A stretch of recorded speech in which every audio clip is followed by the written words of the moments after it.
Ang lulutuin natin ngayon ay chicken pochero. Welcome po sa Kawali ni Waray. Okay. So ano mga gagamitin natin ingredients, Nay? Bawang, Sibuyas, kamatis, saging. Saan kamuti yun? saging, na pinirito na po, tsaka kamote. Magkaiba kulay ng kamote, ha? Tapos, ang gulay po natin ay pechay, tsaka repolyo. At ang pinaka-main ingredients po natin, manok. Pero Tapos, nilagyan ko po siya ng liver, tsaka gizzard, yung balon-balunan. Ay, balon-balunan. Yeah, kasi masarap yan. Kasi po yan ang favorite part ko. Tapos, meron din po tayong atsuete seeds na binabad sa tubig. Yan, pampakulay. Tapos, lalagyan din po natin siya ng salt and pepper. Salt and pepper. Okay? Yeah.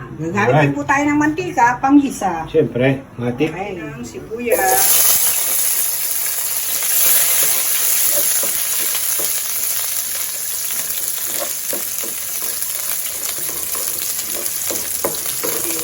Sibuyas. Ang bawang.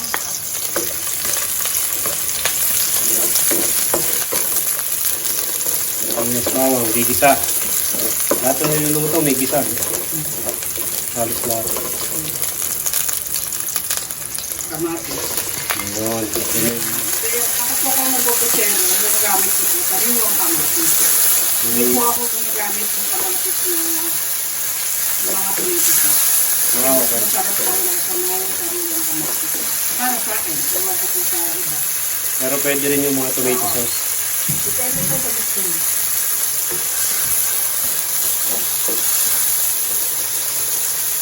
So, ginigisa ulit natin yung bahay kubo.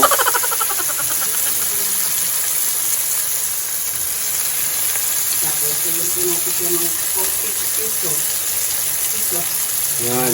Ilagay tayo ng patis. Ang palasa natin.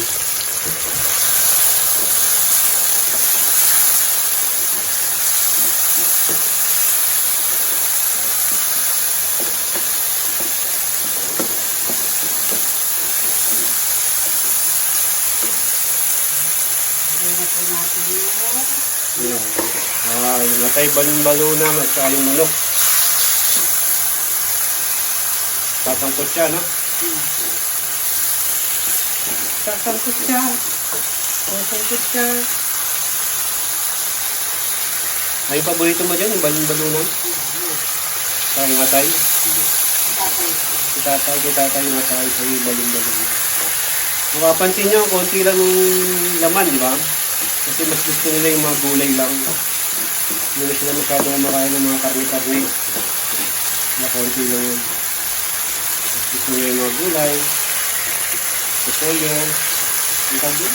Pechay, saka yung mga saging, prutas. So, sasangkot ka lang natin mabuti yan.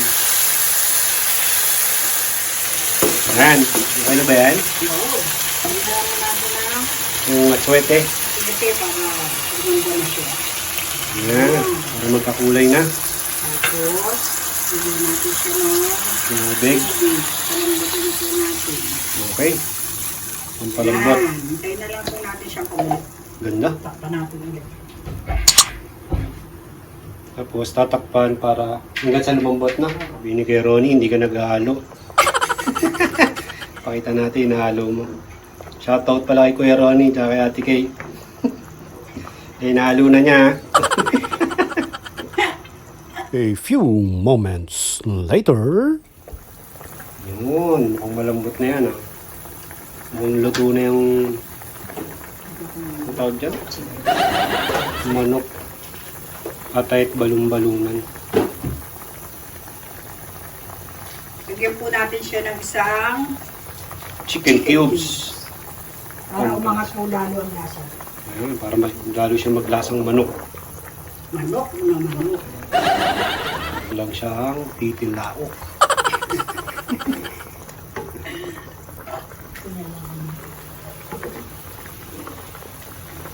Pagka po malambot na yung manok, Yan, malambot din, di ba? Pwede na pong ilagay ang kamote. Yun, kamote.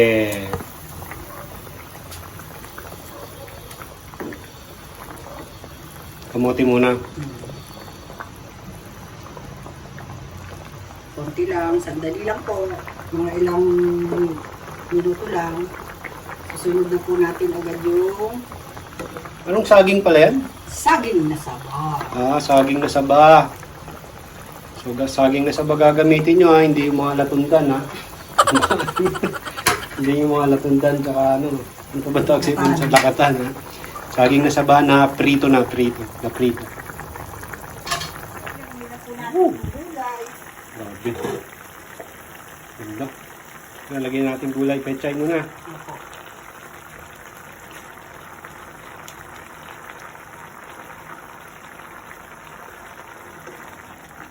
Siyempre, pag nilagay mo yung gulay, tapos na yan. So, saglit na lang to, luto na to. So, dapat ang pechay, sandali lang niluluto para, ano, crunchy pa rin, no? Sarap yun pag crunchy. No? Ilagay na din natin yung repolyo. Okay.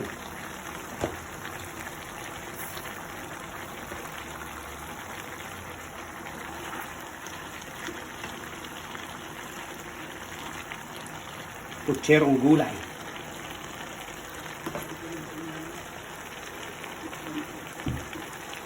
Ano yan? Sukal.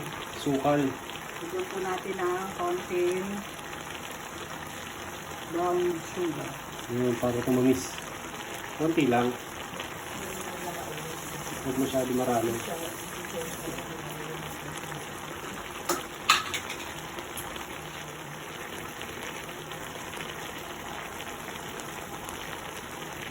Konting paminta. Paminta. Hindi mawawala ang mga pangkalasa na yun. Lagyan na po natin. Asin. Dali lang. Itikman muna natin. Yun. Kasi nilaglagay na pala tayo ng patis, no?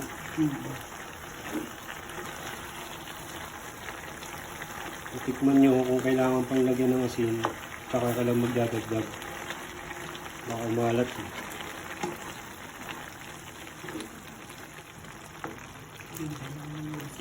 Okay na yung lasa niya. Hindi na kailangan lagyan ng asin to. Okay, takpan na natin. Tapos na po. Kawali ni Waray, signing off. Okay.